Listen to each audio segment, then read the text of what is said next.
ব্লেন্ডারে হইছে টমেটো দিব আর দুইটা টমেটো দিয়া তারপর ঘুরাবো তারপর হয়ে যাব কি হয়ে যাব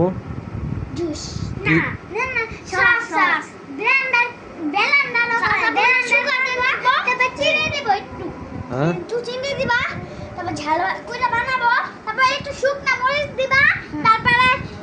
আবার ব্লেন্ডার করবা তারপরে চুলা দাও তারপরে সস হয়ে যাবে ও দেবো তারপর তো একটা কথা হই মানে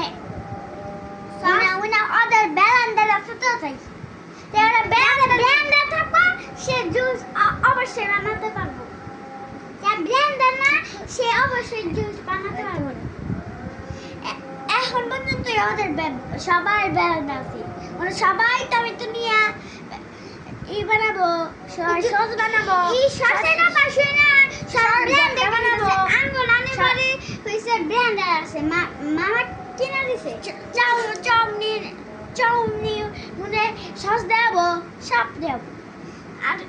পাস্তা মতো দেবো সব কিছু দেবো ওটা হইছে পাস্তাটা ভরা খান যাবো ভরা খান যাবো তাহলে প্রিয় খাবার হয়ে যাবে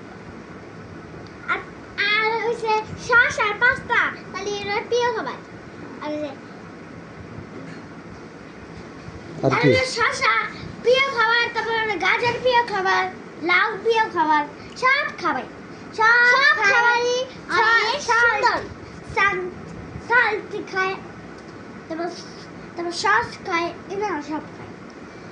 ওদের শুধু সস পছন্দ আমার সস পছন্দ যার কেউ লাউ পছন্দ যার লাউ পছন্দ তারা লাইক করো সাবস্ক্রাইব করো কমেন্টে বাবা মা লিখে যাও আর তোমরা ওটা পাবা কিন্তু টমেটোর দিন আসে যাদের টমেটোর দিন আসে শ্বাস দিব না শ্বাস দেওয়ার পর ওনা একটা টমেটো পাবা টমেটো নিয়ে যাবা সবাই লাইক করো সাবস্ক্রাইব করো আর সবাই লাইক করো সাবস্ক্রাইব করো কমেন্টে বাবা মা লিখে যাও